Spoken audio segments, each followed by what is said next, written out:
ഹെബ്രായ ലേഖനം 11-ാം അധ്യായം 23 മുതൽ 27 വരെയുള്ള വാക്യങ്ങൾ മോശ എന്ന അത്ഭുത മനുഷ്യൻ്റെ അത്ഭുതകരമായ ജീവിത നടത്തിപ്പുകൾ, അദ്ദേഹത്തിൻ്റെ ജനനം, വളർച്ച, അദ്ദേഹം തിരഞ്ഞെടുത്ത വഴി, അദ്ദേഹം നോക്കിയ പ്രതിഫലം, അദ്ദേഹം നേടിയ ധൈര്യം. റോമാലേഖനത്തിൽ നമ്മൾ ഫറവോനെക്കുറിച്ച് ഇങ്ങനെ വായിക്കുന്നു. ഫറവോൻ എന്തുകൊണ്ട് ഇങ്ങനെ കഠിനനാക്കി? അതിന് പരിശുദ്ധാത്മാവ് തന്നെ അവിടെ എഴുതിയിട്ടുണ്ട്. ഫറവോനോട് പറയുന്ന ഭാഗം, നിന്നെ ഇങ്ങനെ നിർത്തിയിരിക്കുന്നത് നിന്നിൽ എൻ്റെ ശക്തി കാണിക്കാൻ, 2 സർവഭൂമിയിലും എൻ്റെ നാമം പ്രസിദ്ധമായി വരുവാൻ എന്ന് യഹോവ പറയുകയാണ്. അപ്പം മെയിൻ പർപ്പസ് ഫറവോൻ്റെ ഹൃദയം കഠിനമാക്കിയത് ഇതാണ്. പക്ഷെ അതിൻ്റെ കൂട്ടത്തിൽ ഒരു കാര്യം നടന്നു. അത് മോശ എന്ന് പറയുന്ന മനുഷ്യനെ, ഭീരുവായിരുന്നൊരു മനുഷ്യനെ ഫറവോനേക്കാളും ശക്തനാക്കി, കരുത്തനാക്കി, ധീരനാക്കി.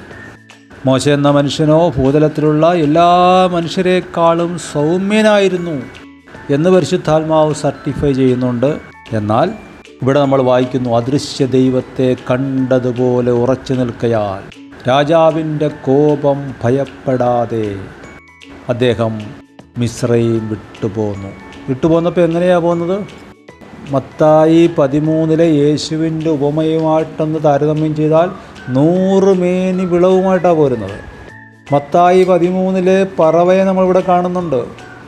മോശയുടെ ജനനത്തിങ്കൽ കൊച്ചിനെ വെള്ളത്തിലിടേണ്ടതാണ്, കൊച്ചപ്പഴം നശിക്കേണ്ടതാണ്. പക്ഷേ ഭയത്തെ ദൈവ സൗന്ദര്യം ജയിച്ചു. ശിശു സുന്ദരനെന്ന് കണ്ട് മാതാപിതാക്കൾ രാജകൽപ്പനയെ ഭയപ്പെട്ടില്ല. മത്തായി 13 പാറസ്ഥലം ഇവിടെയുണ്ട്. പാപത്തിൻ്റെ ഭോഗത്തെ ദൈവജനത്തോടുകൂടെ കഷ്ടമനുഭവിക്കുന്നത് ജയിക്കുന്നു. ദൈവജനത്തോടുകൂടെ കഷ്ടമനുഭവിക്കുക എന്ന് പരിശുദ്ധാത്മാവ് എഴുതുമ്പോഴും പുറപ്പാട് പുസ്തകം വായിക്കുമ്പോൾ നമുക്കറിയാം, സൂപ്പർ നാച്ചുറൽ റെലമാണ് ഓപ്പണായത്. അത്ഭുതകരമായൊരു നടത്തിപ്പിലൂടെയാണ് ഈ മനുഷ്യൻ പോകുന്നത്. മോശ എന്ന ഒരു സാധാരണ മനുഷ്യനിലൂടെ അമാനുഷിക കാര്യങ്ങളെ ചെയ്തു കൊണ്ടുപോകുന്നത്. എല്ലാ തലമുറകളിലും എല്ലാവരും പറയത്തക്കവണ്ണം, പ്രസംഗിക്കത്തക്കവണ്ണം, ഓർക്കത്തക്കവണ്ണം അമാനുഷികമായ കാര്യങ്ങളെ ചെയ്ത് നടത്തിക്കൊണ്ടുവന്നു. ലോകമോഹം, മുൾച്ചെടി എന്ന് പറയുന്ന മിസ്രയീമിലെ നിക്ഷേപത്തെ ക്രിസ്തുവിൻ്റെ നിന്ദയാൽ ജയിക്കുന്നു. ക്രിസ്തുവിൻ്റെ നിന്ദ എന്ന് പറയുമ്പോൾ റെപ്രോച്ച് ഓഫ് ക്രൈസ്റ്റ്. എന്താണത്? അത് ബുദ്ധിയെ 0 ഹൃദയത്തെ 100% ക്രിസ്തുവിൻ്റെ നിന്ദ എന്താണത്? പ്രമാണത്താൽ കഴിയാത്തത് കൃപയാൽ ഒരുത്തന് നേടിത്തരികയാണ്. അപ്പോൾ കൃപയാണത്. ക്രിസ്തുവിൻ്റെ നിന്ന മിസ്രയീമിലെ നിക്ഷേപങ്ങളെക്കാൾ ദൈവകൃപ നല്ലതെന്ന് കണ്ട് അവസാനത്തിലാണ് നമ്മൾ കാണുന്ന 100 മേനി വിളവെടുക്കുന്നു. മിസ്രയീമിലെ ഫറവോൻ എന്ന ഉഗ്രരാജാവിൻ്റെ കോപിച്ച മുഖത്തെ ഈ മനുഷ്യൻ ഭയപ്പെടുന്നില്ല. കാരണം സങ്കീർത്തനം 91:1, അത്യുന്നതൻ്റെ മറവ്, സർവശക്തൻ്റെ നിഴല്. അത്യുന്നതനായ ദൈവത്തെ ഈ മനുഷ്യൻ കണ്ടു, സർവശക്തനാണെന്ന് മനസ്സിലാക്കി, അദൃശ്യ ദൈവത്തെ കണ്ടതുപോലെ ഉറച്ചു നിൽക്കുന്നു. ഇനി നമ്മളോടുള്ള ബന്ധത്തിൽ ഇദ്ദേഹത്തെ ഒന്ന് പരിശോധിച്ചാൽ നമുക്ക് ഗുണമുള്ള കുറേ കാര്യങ്ങൾ കിട്ടും. അതെന്തൊക്കെയാണ്?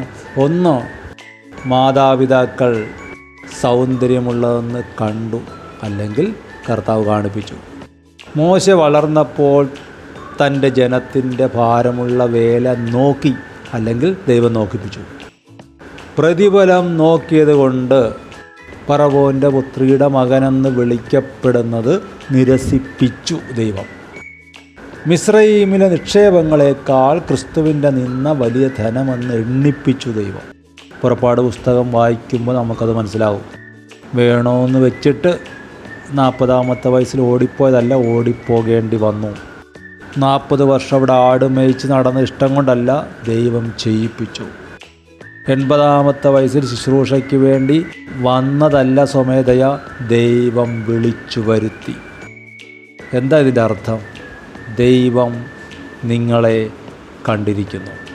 നിങ്ങളിലൂടെ ചെയ്യാനുള്ള അസൈൻമെൻറ്റ്സ് ദൈവം കുറിച്ച് വച്ചിരിക്കുന്നു. ജീവിതത്തിലെ പരാജയമെന്നും തോൽവിയെന്നും ഒളിച്ചോട്ടമെന്നും മറ്റുള്ളവർ വിധിക്കുന്ന, നിങ്ങൾ തന്നെ വിധിക്കുന്ന കാര്യങ്ങൾ ദൈവീക പ്ലാനിൽ സകലതും നന്മയ്ക്കായിട്ട് മാറുന്നു. കർത്താവിനെ സ്നേഹിക്കുന്നവർക്ക്, നിർണയപ്രകാരം വിളിക്കപ്പെട്ടവർക്ക് സകലതും നന്മയ്ക്കായി മാറുന്നു. അപ്പോൾ ജനിച്ചപ്പോൾ മാതാപിതാക്കൾ കണ്ടെങ്കിൽ, മോശ വളർന്നപ്പോൾ നോക്കിയെങ്കിൽ, പ്രതിഫലത്തെ കണ്ടു നോക്കിയെങ്കിൽ, അദ്ദേഹത്തെ തിരിച്ചു കൊണ്ടുവരുന്നതും ഒരു കാഴ്ച കാണിച്ചിട്ടാണ്.